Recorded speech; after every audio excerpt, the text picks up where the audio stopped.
donc sa conférence portera sur la tauromachie, la fête, l'art et le rite. Donc je vais vous présenter brièvement notre camarade Raphaël. Donc Raphaël est issu d'une grande famille de la tauromachie. C'est un ancien militant communiste fortement marqué par les Gilets jaunes, la marche pour le climat et les échecs politiques de Jean-Luc Mélenchon et l'attentat du Bataclan qui aura profondément marqué sa réflexion politique. Il deviendra par la suite militant nationaliste révolutionnaire au sein du mouvement Ténésum, dont il est aujourd'hui le porte-parole. Je vous demande d'applaudir Raphaël Aymon. Et ça c'est en bas pour passer et en haut pour monter. Bon, attendez, je fais 2-3 réglages techniques et on peut démarrer.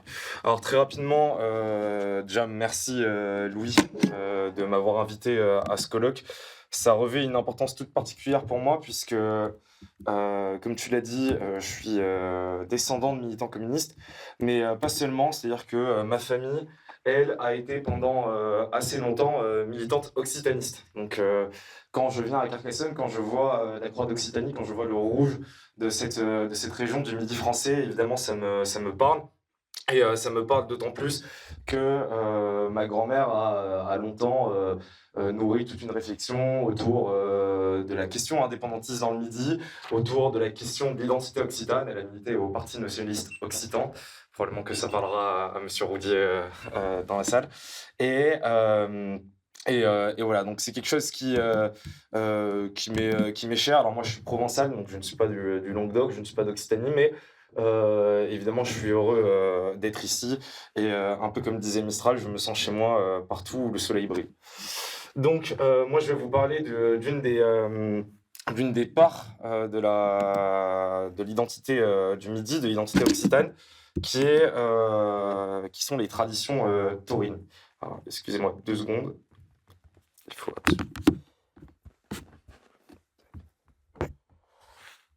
Excusez-moi, 2 secondes. Tac. Donc, l'identité occitane, on a abordé la question Qatar, on va aborder aujourd'hui la question mistralienne, on va aborder aussi la place de l'islam dans l'histoire de l'Occitanie.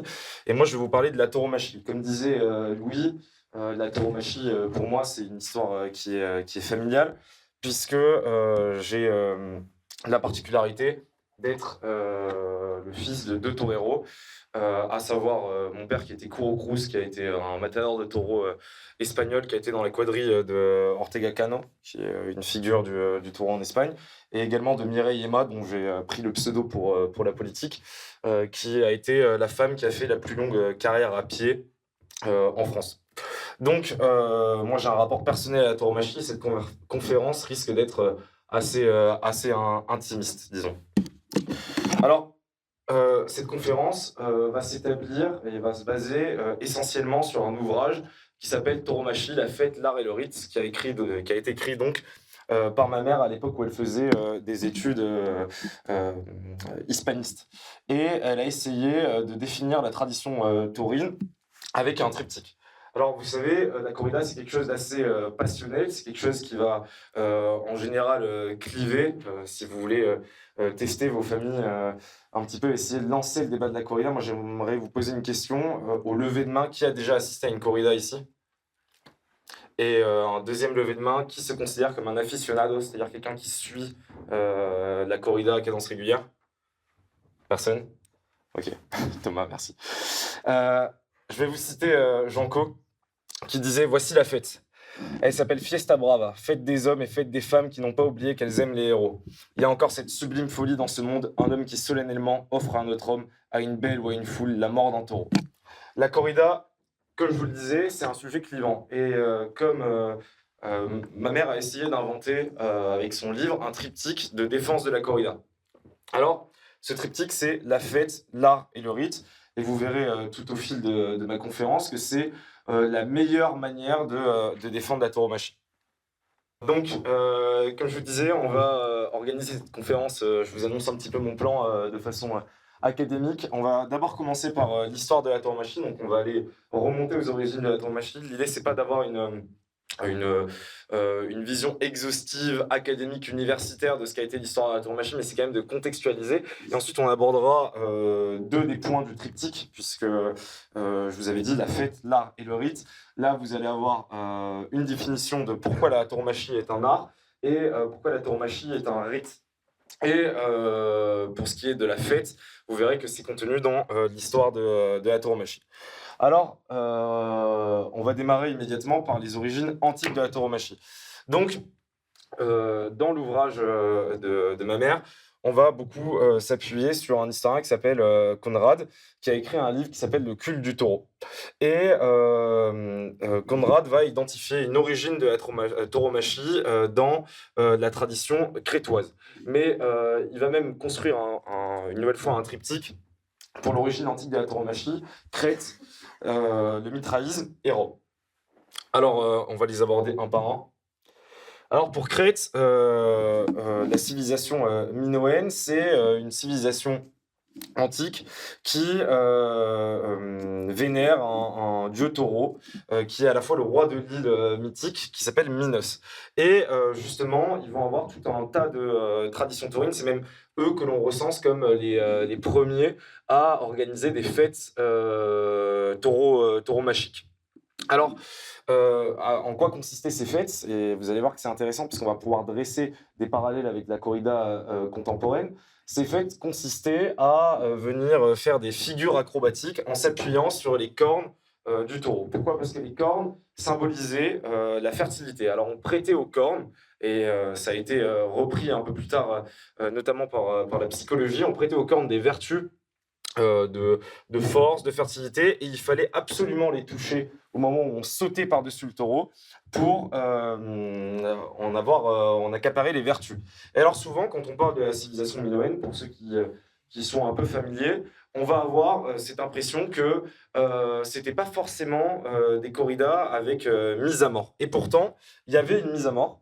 Il y avait une mise à mort comme dans la corrida contemporaine, c'est-à-dire qu'après ces figures acrobatiques, on tuait le taureau, mais non seulement on tuait le taureau, mais on distribuait aussi sa chair. Ce qui est quelque chose que l'on va retrouver aujourd'hui dans la tauromachie contemporaine, avec évidemment la distribution des oreilles et de la queue. Alors, ensuite, le mitraïsme. Alors, cette statue, probablement que certains y sont familiers, c'est la statue la plus connue de Mitra. Le mitraïsme, c'est une religion qui va naître au IIe siècle avant Jésus-Christ et qui va être officialisée en tant que religion officielle de l'Empire romain au IIe siècle après Jésus-Christ. Et au-delà d'être une religion, c'est aussi un culte à mystère. C'est un culte à mystère qui va d'ailleurs laisser toute une empreinte dans le Midi, dans le sud de la France. Moi, je pense notamment à la christianisation de certains noms de villes en Provence. Vous avez une ville qui s'appelle Saint-Mitre-les-Remparts. L'église d'Aix-en-Provence s'appelle Saint-Mitre. Le patron d'Aix-en-Provence, le saint patron d'Aix-en-Provence s'appelle Saint-Mitre. C'est évidemment des christianisations de Mitra. Et c'est une religion qui va disparaître assez tardivement puisqu'on la voit s'éteindre en Provence au IVe siècle après Jésus-Christ. Donc c'est-à-dire qu'on a 4 siècles de christianisme dans les pattes quand Mitra s'éteint. Et donc Mitra, c'est un héros mythique que l'on considère comme un dieu de la lumière. Qui a reçu dans la mythologie mitraïque un ordre divin de tuer un taureau sacré. Et pour tuer ce taureau sacré, il va le faire avec un rituel que l'on va retrouver dans la tauromachie contemporaine. Alors je vous cite une nouvelle fois J.R. Conrad. Les catéchumènes descendaient dans une fosse spéciale, le front ceint d'une couronne d'or et le corps orné de bandelettes du même métal. Amenés sur la fosse, le taureau était mis à mort par un prêtre, selon un rite rappelant aussi fidèlement que possible l'acte légendaire de Mitra. Alors, la manière d'honorer Mitra, c'était de reproduire la mort du taureau, et on retrouve quelque chose qui est dans la corrida contemporaine, qui est cette idée que la personne qui tue le taureau est habillée d'un habit d'or, de lumière en fait, et d'ailleurs même on pourrait porter les symboliques plus loin. Vous savez que les toreros contemporains portent des costumes de lumière. Mitra était un dieu de la lumière. Et c'est pas anodin parce que tous les catéchumènes mitraïques accomplissaient un rituel quand ils tuaient un taureau qui s'appelait le baptême de sang. Baptême de sang que l'on va retrouver dans la tauromachie puisque on appelle la première fois où un torero prend un coup de corne un baptême de sang. Alors maintenant on va passer à Rome. Combien de fois vous avez pensé à Rome aujourd'hui? La première citation que je vais vous amener sur Rome, c'est ni plus ni moins que Jules César dans la guerre des Gaules. Alors, dans la guerre des Gaules, Jules César, arrivant dans l'Hexagone, va commenter sa trouvaille d'un auroch. Alors, vous savez, l'auroch, c'est cet animal que l'on pense préhistorique, mais qui en fait a survécu assez longtemps en Europe et qui est un espèce de gros taureau sauvage. Et alors il dit, Jules César, ils sont un peu plus petits que les éléphants, mais ils ressemblent aux taureaux par leur aspect, leur couleur et leur allure. Ils sont rapides et puissants, s'attaquent aux hommes et aux bêtes. Ces animaux, même capturés en bas âge, ne se domestiquent jamais. Et alors, ça c'est assez intéressant parce que le rapport au taureau dans toute l'Europe va être particulièrement changé par Rome. Alors, quand je vous citais les citations, les civilisations précédentes ou les religions précédentes, j'abordais un espèce de taureau pacifié. Si vous voulez, on lui prêtait des caractères fertiles, forts, calmes. Et en fait, quand Jules César va faire la rencontre de l'auroch, immédiatement, les Romains vont l'utiliser pour notamment les mettre dans les jeux du cirque. Et on va passer en fait d'une conceptualisation d'un animal pacifique, bovin, le taureau fertile, calme, à l'auroch qui est une espèce de bête sauvage indomesticable. Et vous verrez que sur le long terme, le christianisme va récupérer justement cette figure du taureau un peu sauvage, diabolisé, et c'est premier degré que je le dis, pour justifier le meurtre du taureau. Alors, je ne sais pas si vous êtes familier à ce concept-là, moi je l'ai découvert en relisant le livre de ma mère. L'énothéisme. L'énothéisme, c'est une certaine loi selon laquelle, quand une religion en remplace une autre, les dieux de l'ancienne religion deviennent les démons de la nouvelle. C'est-à-dire que quand le christianisme, qui était en concurrence avec le mitraïsme, va supplanter le mitraïsme, le taureau divinisé dans le mitraïsme va devenir une figure diabolique dans le christianisme. Et justement, vous avez en 427 le concile de Tolède qui va essayer de définir l'archétype du diable, la figure du diable. Et quand il va définir le diable, l'aspect esthétique physique du diable, il va lui prêter des traits à la fois d'âne, mais aussi de taureau. Et ça, c'est important. Vous avez forcément l'image un peu dans la pop culture du diable. Le diable, voilà, noir, avec des cornes et des traits un peu taurins. Alors, je ne vais pas m'attarder beaucoup sur Rome, mais je vais quand même vous donner deux, trois anecdotes qui la rapprochent de la corrida moderne. Donc, quand on lâche des aurochs dans l'arène et des taureaux dans l'arène, premièrement, le gladiateur n'est plus gagnateur, il n'est plus venator, il devient taureau sentae. Donc, c'est-à-dire qu'on retrouve un statut spécial à celui qui tue des taureaux dans l'arène. Et il est assisté, un peu comme dans les corridas contemporaines, de 4 personnes qui l'accompagnent, comme en une quadrille aujourd'hui en tauromachie, qui sont les sucursores. Et on va retrouver 2 choses que l'on retrouve dans la corrida contemporaine, les mouchoirs dans le public, pour réclamer une récompense quand le taureau est tué.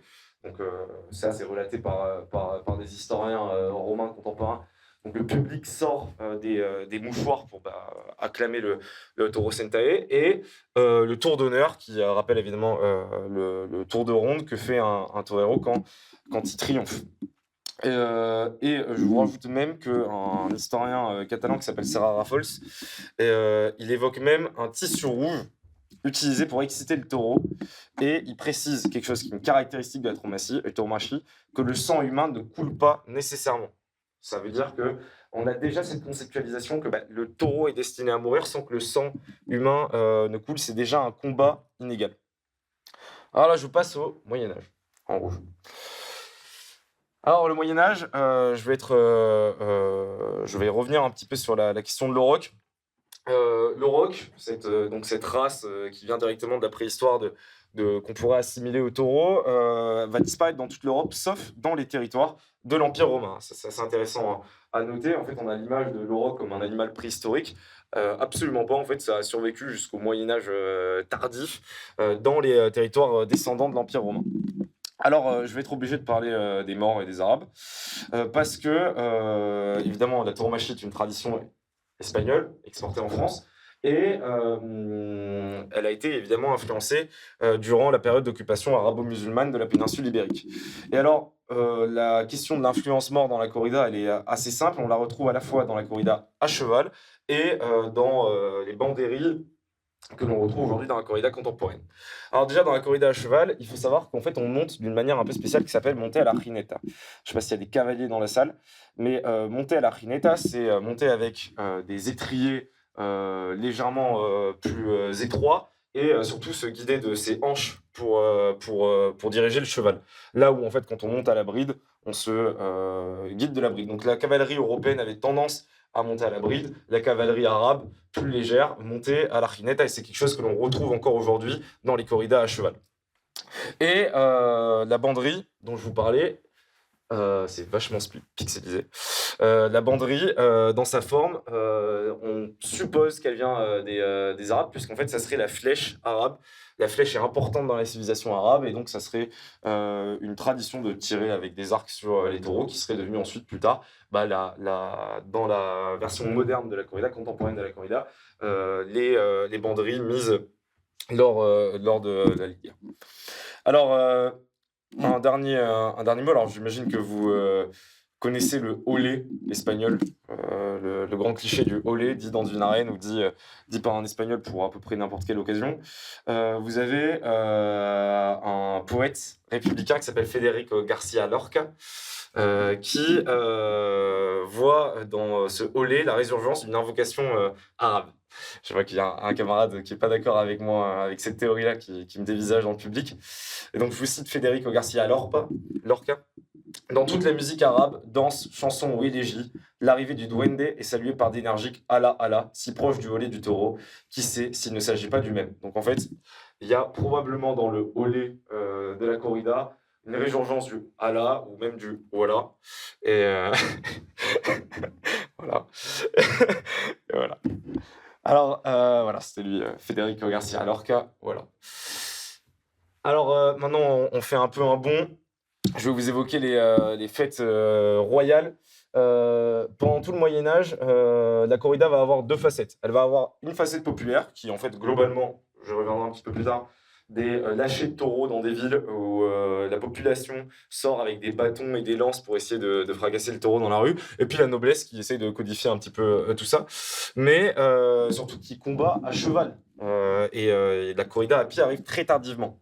Et donc, la corrida à cheval, au Moyen-Âge, elle consiste à combattre des taureaux à la lanche dans ni plus ni moins qu'un truc qu'on appelle de poder à poder. C'est-à-dire que un noble avec un cheval sans protection, une lance, charge un taureau qui lui aussi le charge. Et c'est brut et c'est au premier qui transperce l'autre. C'est l'Espagne, c'est un peu guttural des fois. Et alors, on retrouve pas mal de figures historiques qui ont été dans ces spectacles taurins pendant tout le Moyen-Âge espagnol. Vous avez le Cid lui-même, hein, le Cid de la Reconquista, qui au moment où il libère Valence, il arrive avec Jimena. Quand il arrive à Valence, il célèbre la libération de Valence aux mains des arabo-musulmans par une fête de taureau où il tue lui-même un taureau. Et Charles Quint, lui aussi, tuera un taureau en 1527 pour la naissance de son premier fils. Voilà. C'est deux exemples parmi tant d'autres, mais voilà, cette corrida à cheval est extrêmement présente pendant le Moyen-Âge espagnol, et on va lui retrouver quand même quelques correspondances avec la corrida contemporaine, parce que notamment quand le noble tombe du cheval, il a le droit d'essayer d'achever le taureau à l'épée, et c'est la première fois qu'on va trouver le terme de matador. Pourquoi ? Parce que vous imaginez que quand vous transpercez un taureau, la pauvre bête est un peu agonisante, donc il faut l'achever. Et pour l'achever, vous avez des servants qui s'appellent les matadores, qui deviendra plus tard matador, qui accompagnent le noble pour achever le taureau à pied. Alors, vous imaginez que tuer des taureaux dans l'arène en plein soleil, un peu comme faisaient les Romains, ça va pas trop plaire à l'Église catholique. Et vous allez avoir une bulle du pape Pie V, qui, à la même occasion qu'il condamne les duels, va aussi condamner la tauromachie. Pas pour une raison pas pour les raisons contemporaines de l'animal il souffre, etc. Non, pour une raison toute simple, c'est qu'en fait beaucoup de gens mouraient dans la tauromachie, comme je vous disais. Le cheval n'était pas protégé, c'était des risques considérés comme anormalement encourus, et donc ça va être condamné en même temps que les duels. Ce à quoi Philippe II, roi d'Espagne, va répondre un peu de manière taquine: si on n'a plus le droit de tuer des taureaux, si on ne peut pas faire courir des taureaux, on fera courir des vaches.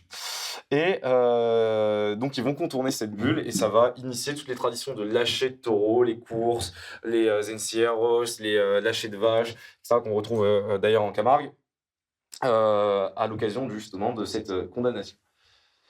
Alors là, je vous ai parlé beaucoup du Moyen-Âge, je vais faire un petit écart qui reste toujours dans le thème du Moyen-Âge, avec cette phrase un peu choc, en blanc et rouge, pour que ça ressemble bien. Le torero est un chevalier itinérant. Alors, je vais vous faire un petit cours d'espagnol. En espagnol, un chevalier errant, la chevalerie itinérante, on appelle ça la caballería andante. Et il se trouve que le monde de la tauromachie, on appelle ça la torrería andante. Le mot caballera, ça veut dire chevalerie. Andante, c'est marchante, itinérante. Et en fait, la torrería, c'est le monde du taureau, qui lui aussi est marchand, mais en fait, il ne peut pas être autre chose. Il est forcément itinérant. Et alors, je vais vous citer, quitte à faire un peu dans l'ego trip, je vais vous citer l'un des toreros qui a travaillé avec mon père et qui parle justement de ce rapport itinérant à la tauromachie. Alors il vous dit dans une très belle citation que j'aime beaucoup: il y a des soirs où je suis chez moi, ma famille dort et je déambule dans les couloirs. Je vais d'une pièce à l'autre, je sors dans le jardin et je me sens presque heureux parce que tout est comme je l'ai souhaité. Mais je me sens comme un étranger, comme si tout était à eux et que moi je ne sois que de passage. Je pense à ce que j'ai et ce qui m'importe. Je ne sais pas l'argent que je gagne parce que ça m'est égal aussi, et une sensation de vide me traverse soudain. Qu'est-ce que je cherche, me dis-je, et alors j'entends la rumeur des arènes, le frisson du taureau, et je commence à toréer par la pensée. Donc c'est José Ortega Cano qui dit ça. Et c'est quelque chose d'assez important, c'est ce rapport itinérant à la tauromachie. Un torero passe les 3/4 de sa vie sur la route. Il est systématiquement en train d'aller d'une ville à une autre. Très régulièrement, là récemment, vous avez eu Morante qui a toré à Nîmes et qui, le lendemain ou l'après-lendemain, triomphait à Madrid. Ils se déplacent en bagnole, ils ne prennent pas l'avion, par contre, il touré en Amérique latine. Et il y a ce côté très itinérant qui se rapproche de ces chevaliers du Moyen-Âge qui allaient de comté en comté, un peu en mercenaire. C'est une figure très espagnole avec le Cid qui était évidemment aussi, lui aussi un chevalier itinérant et un mercenaire. Et c'est assez intéressant. Et je vais vous parler une nouvelle fois, je vais retomber dans un cours d'espagnol, d'une expression assez espagnole qui s'appelle se jouer la vie. Jugarse la vida, c'est quelque chose que j'ai souvent entendu dans la bouche de mon père ou de ma mère. Ça veut dire se jouer la vie. C'est-à-dire que quand ils tauraient, ils testent la vie, ils viennent essayer de se débrouiller avec la vie, je reviendrai un peu plus tard, et c'est une figure qui va être importante dans la tauromachie. Je rajoute aussi évidemment la figure de la courtisane, qui est souvent une motivation pour les toreros. On la retrouve, comme pour les chevaliers, c'est pour ça que j'en parle, on la retrouve souvent dans la littérature taurine, c'est-à-dire une femme belle qui nous motive à être dans l'arène, qui nous motive à torer, qui nous motive à se jouer la vie précisément, à la manière des chevaliers qui, eux, parfois dans des tournois, dédiaient leur victoire ou souhaitaient être soutenus par une dame. Alors, très rapidement, cet héritage de la pratique aristocrate de la corrida, on va la retrouver dans la corrida moderne. Petit à petit, les toreros au Moyen-Âge vont commencer à abandonner les armures parce qu'ils trouvent que c'est un peu lâche d'être protégé face à un taureau.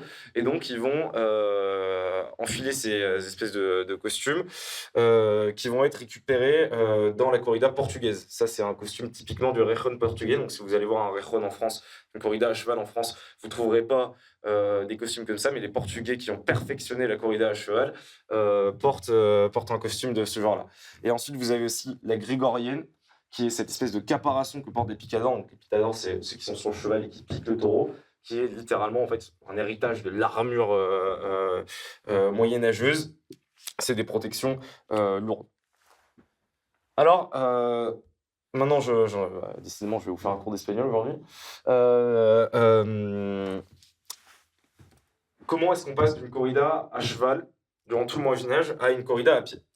Alors, c'est un transfert de l'honneur accordé à la pratique.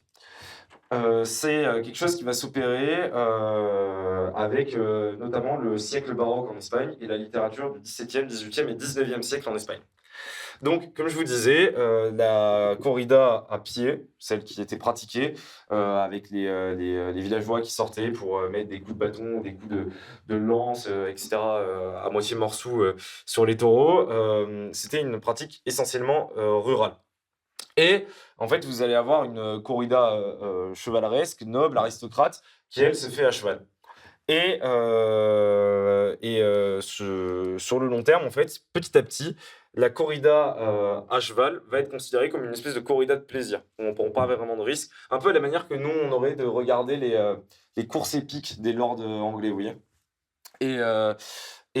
Justement, la corrida à pied va prendre de plus en plus d'importance. Et à partir du XVIIe siècle, vous allez avoir la naissance de ce qu'on je le citais plus précédemment, la tolleria, c'est-à-dire les gens qui vivent du taureau. Alors, ça va être au départ assez ségrégué géographiquement, puisque le sud de l'Espagne va continuer pendant très longtemps, donc l'Andalousie à torer à cheval, héritage arabe, il en est, puisque c'est toujours la tradition de la jineta. Et le nord, les Basques, les Asturiens, la Cantabrie, les Catalans, etc., vont, eux, torer à pied de manière un peu plus sauvage. Et en fait, qu'est-ce qui va se passer? C'est que le contact des deux, en fait, à un moment, ça va se mélanger. Et les Andalous vont récupérer la pratique du toréo à pied, mais vont lui mettre les codes de la noblesse, de la corrida à cheval. Donc, c'est-à-dire qu'ils vont commencer à mettre des costumes, commencer à codifier toute la tradition taurine. Ils vont préférer un affrontement d'homme à animal plutôt que tout le village qui se jette sur le taureau. Et ils vont anoblir la corrida tout en gardant évidemment la corrida à cheval qui va être perfectionnée à la fois en Andalousie et aussi au Portugal, comme je le disais. Alors, je reviens un peu en arrière, pardon. Je vous parlais de ce livre. Donc, c'est Lazarillo de Tormes. Alors, si vous avez fait Bachibac, c'est les bacs français et espagnol, normalement, vous en avez bouffé de ça. Et Lazarillo de Tormes, c'est une figure immense dans la littérature espagnole, puisque c'est la figure de l'héros picaresque en Espagne. Alors, c'est quoi un picaro? Le picaro, vous savez, l'Espagne, c'est pas un pays qui est en crise depuis 2008. C'est un pays qui a toujours été assez pauvre. Les terres ont toujours été assez rudes, les inégalités assez marquées. Et très rapidement, le siècle baroque en Espagne va, comment dire, romantiser la figure du débrouillard. Et cette figure du débrouillard, elle va envoyer un signal à toute l'Espagne, qui est un signal en fait qui a touché toute l'Europe avec l'apparition de la poudre, la fin de la chevalerie, etc. C'est que le courage seul n'est pas suffisant. Il faut aussi de l'intelligence pour savoir user de la ruse et de la stratégie. Le héros n'est pas un martyr qui marche allègrement vers la mort, mais au contraire celui qui la frôle mais s'en sort toujours indemne. Et c'est à partir de là en fait que vous allez trouver dans la corrida, et dans la tauromachie à pied notamment, la ruse. Là où les nobles chargeaient exclusivement le taureau, un peu à l'aveugle, pour tester leur force, les voyous, les débrouillards espagnols, les paysans espagnols, eux, vont user de la ruse pour affronter une bête qui fait parfois plus de 500 kilos. Et donc, ça va énormément se croiser avec la figure du torero. C'est-à-dire que la figure du débrouillard espagnol, du picaro espagnol, va devenir la figure du torero. C'est à ce moment-là, au XVIIe, XVIIIe, XIXe siècle, que la corrida devient un moyen, une opportunité d'améliorer sa position économique et sociale. Alors là, je vous raconte une anecdote personnelle. C'est quelque chose qui est toujours d'actualité. Moi, mon père est né, je suis le fils de mon père, j'espère en tout cas. Mais mon père est né dans une famille andalouse de 9 enfants. Il a appris à lire et écrire après moi. Et mon père s'est gagné la vie avec la tauromachie. Il n'avait pas l'argent évidemment pour faire des écoles taurines, etc. Et tout. C'est un paysan andalou. Il a commencé par taurer des cafards dans des boîtes à chaussures. Il enfermait des cafards, il mettait vous voyez les pics pour les olives, il refaisait les banderies avec. Quand il avait envie de taurer un vrai taureau, il sautait dans l'élevage de taureaux le plus proche avec une cape et il taurait sans demander l'avis du ganadero. Donc cette idée, et comme ça il a percé et il a gagné sa vie comme ça sans faire d'études, etc. Donc, c'est une figure, cette idée d'opportunité sociale, elle est importante dans la tauromachie. Et donc, on appelait, même au XVIIe, les toreros, avant de les appeler toreros, on les appelait les ventureros, qui vient d'aventure, évidemment. Donc, c'est des aventuriers, littéralement, le torero et l'aventurier, cette figure itinérante dont je vous parlais. Je vous rajoute une petite anecdote sur la fin, parce que j'aime bien, en lisant le livre de ma mère, j'ai trouvé cette citation énorme. C'est Paco Alcalde, un torero qui parle de la fin, parce que les toreros romantisent beaucoup la fin, ils disent souvent que c'est la faim, le fait d'avoir envie de manger, qui les guide dans l'arène pour se gagner la vie. Paco Alcalde disait « Quelle heure est-il ? La seule horloge sur laquelle nous puissions vraiment compter est celle de notre estomac. » Alors, le 18e, est-ce que vous connaissez ce tableau au lever de main? C'est Goya. C'est le 2 ou c'est le 13 de maille? J'ai un doute. C'est le 3? DOS? Ok. Bon, donc c'est le 2 de mai. Le 18e siècle va être assez important en Espagne, évidemment pour son histoire politique, mais aussi pour l'histoire de sa tauromachie, puisque... 19e, pardon. Parce que il va y avoir plusieurs choses culturelles et politiques qui vont se croiser. Déjà, premièrement, l'aristocratie, comme je vous disais, la pratique du torero à cheval, aristocrate où on charge, va être complètement effacée par cette espèce de morale de la ruse de la littérature picaresque.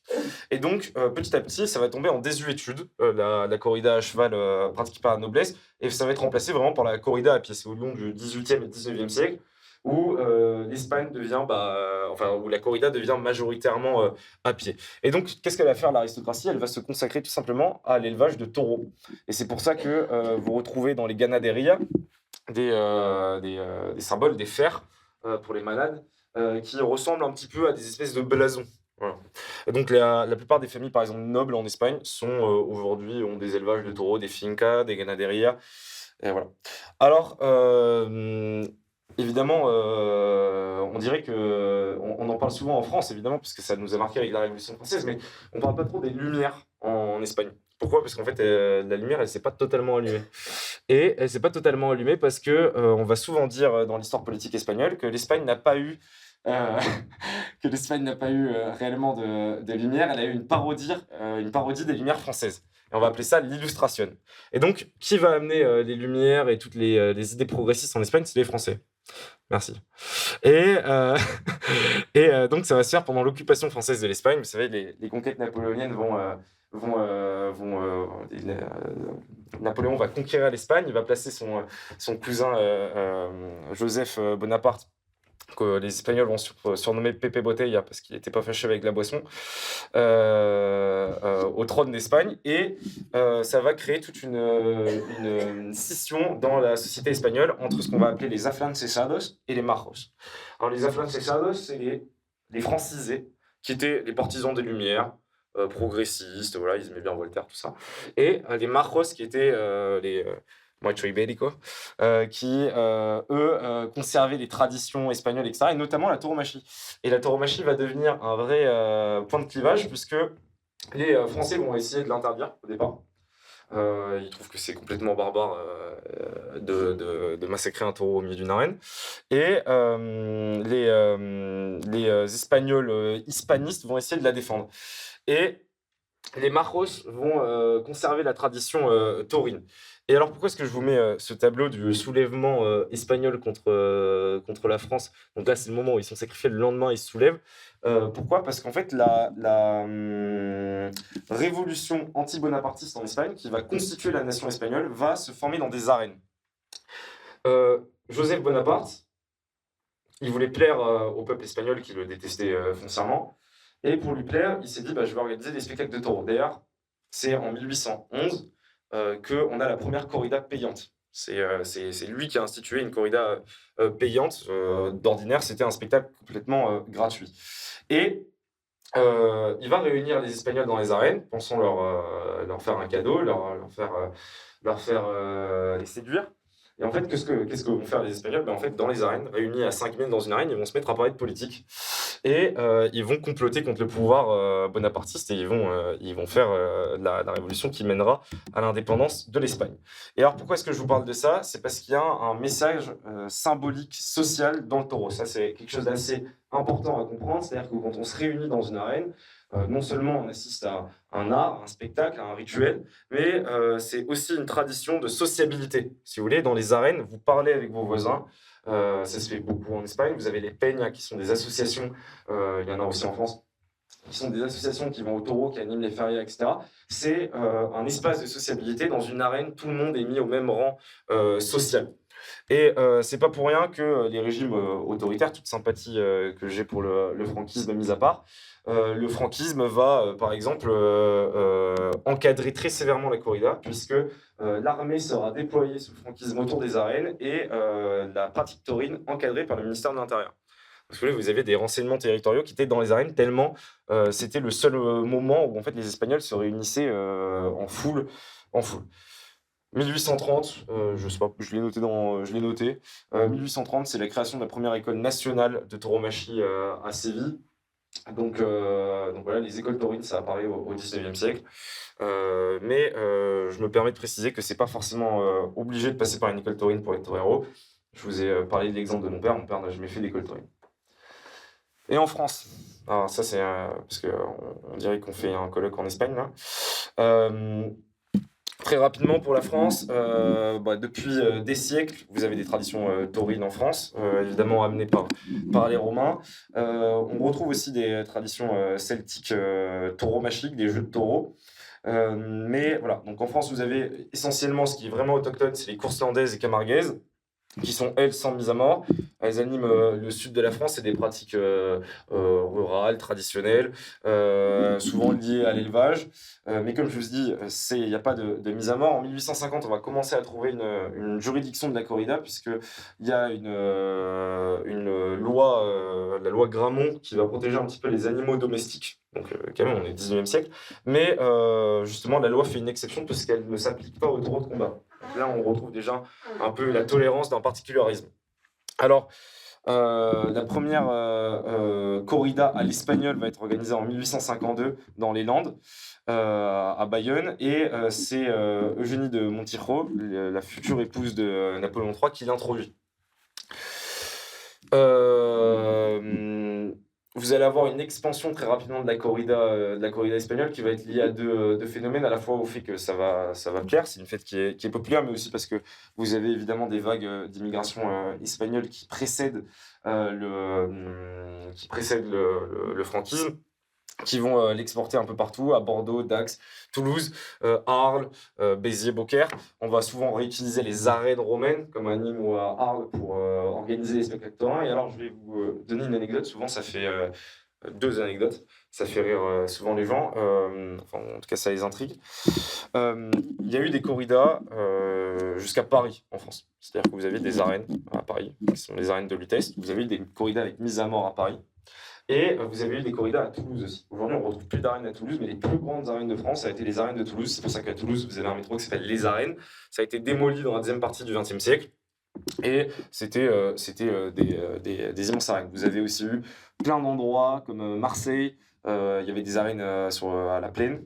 Donc plein d'endroits qui aujourd'hui n'ont plus la tradition taurine, mais qui l'avaient il y a pas moins de 50 ans. Je pense notamment à des mairies gérées par le Rassemblement national, comme Fréjus.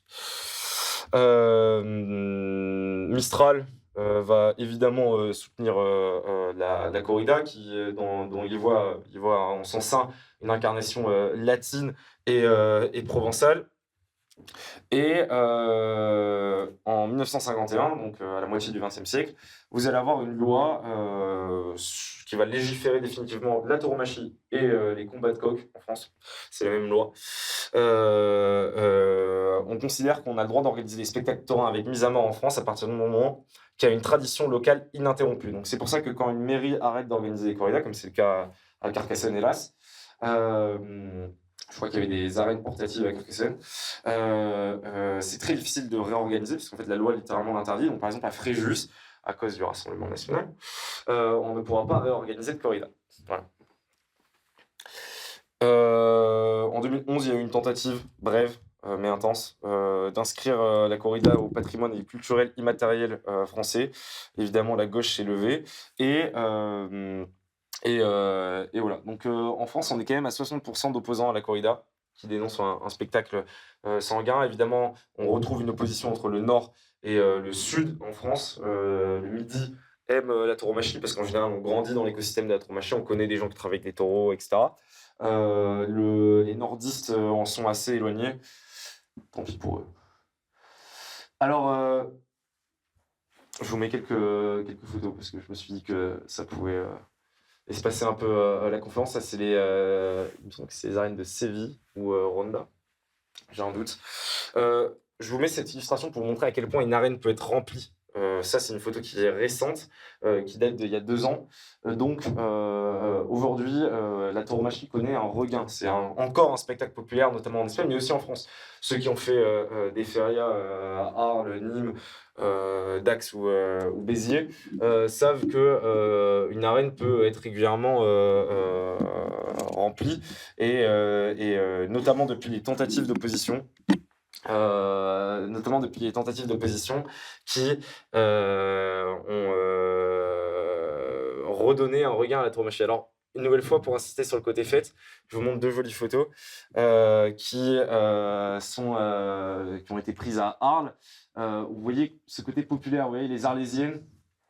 Les Arlésiennes viennent à la corrida bien habillées, exhibent leur tatouage à base de croix de Camargue. Et il y a un côté évidemment identitaire dans la corrida. Et alors, maintenant je vais vous parler de la corrida comme pour terminer ce triptyque et faire ma conclusion. Donc, comme je vous le disais, je me suis beaucoup attardé sur l'historiographie de la tauromachie. La corrida, c'est la fête, l'art et le rite. La fête, c'est parce que c'est une fête populaire. L'art, pourquoi ?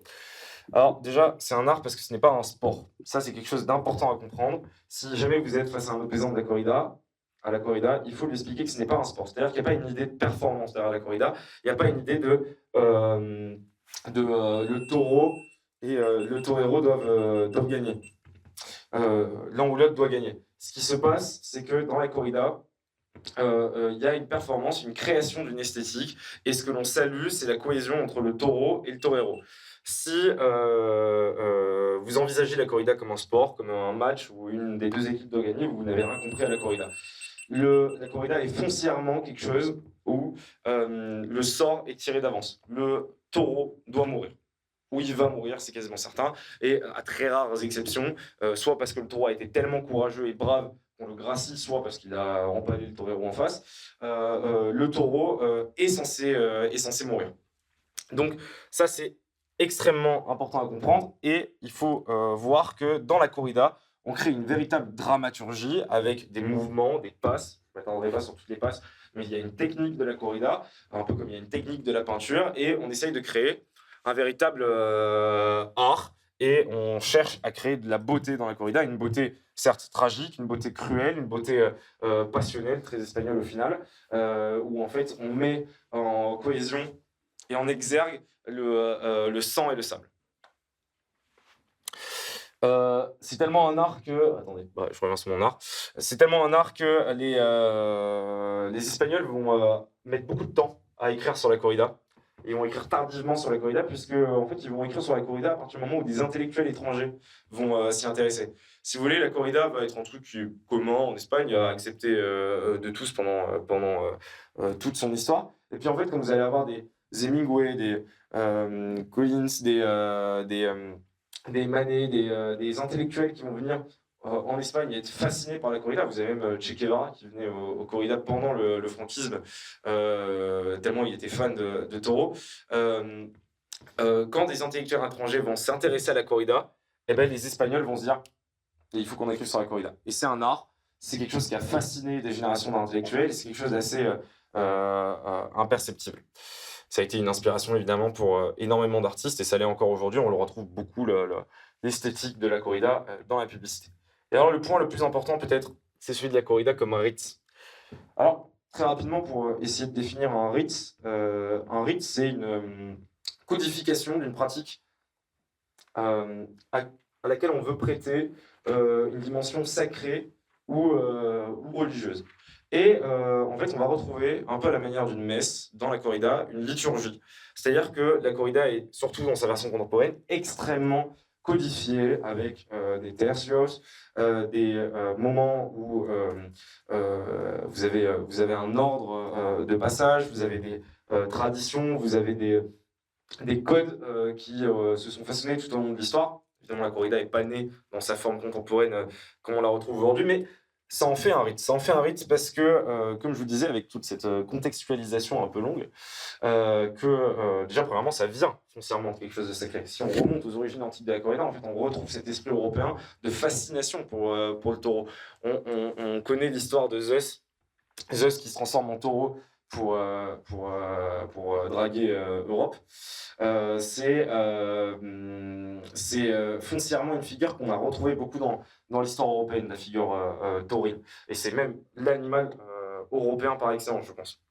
Et donc cette dimension sacrée, on va la retrouver dans l'histoire. On va retrouver évidemment une structure rituelle codifiée, comme je vous le disais. On va retrouver aussi la symbolique du duel, un peu comme quand Mitra tuait le taureau. Et ben là, c'est le torero qui tue le taureau.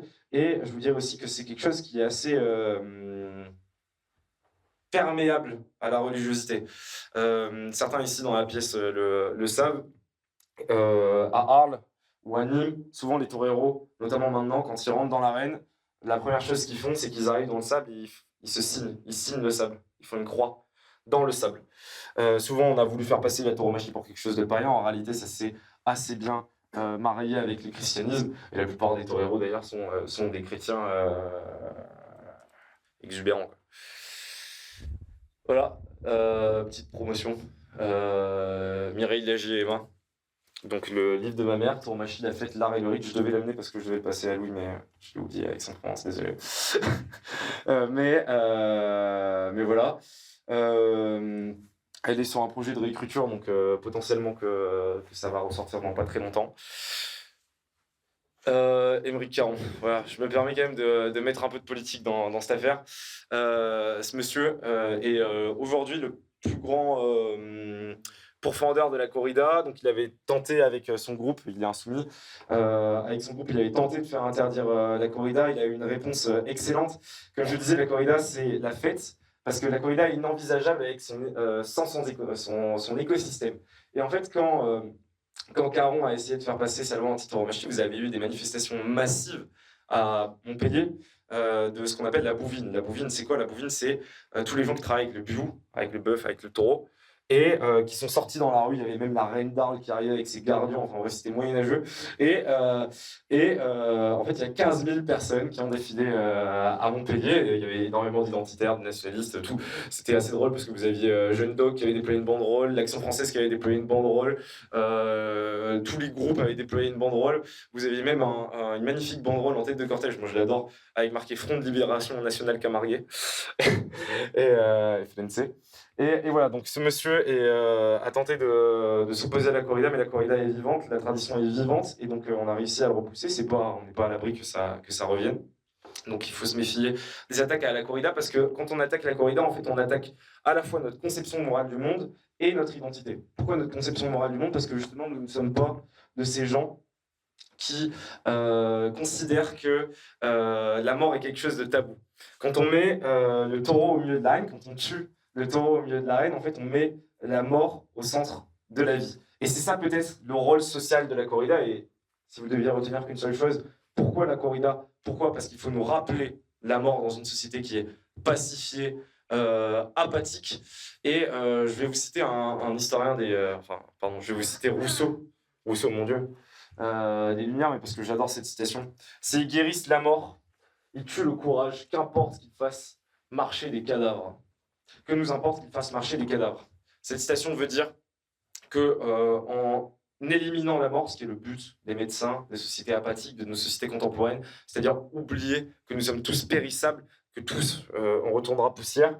En réalité, on tue le courage parce que quand il n'y a plus de risque, quand on ne se confronte plus au risque, on tue le courage. Si jamais notre vie n'est pas confrontée à la mort en permanence, en la frôlant, un peu comme ces toreros du XVIIe, XVIIIe et XIXe siècle qui se jouaient la vie face aux taureaux, qui allaient de village en village pour gagner leur bout de pain, en réalité, nous ne serons que des cadavres animés et ça serait bien dommage. Merci.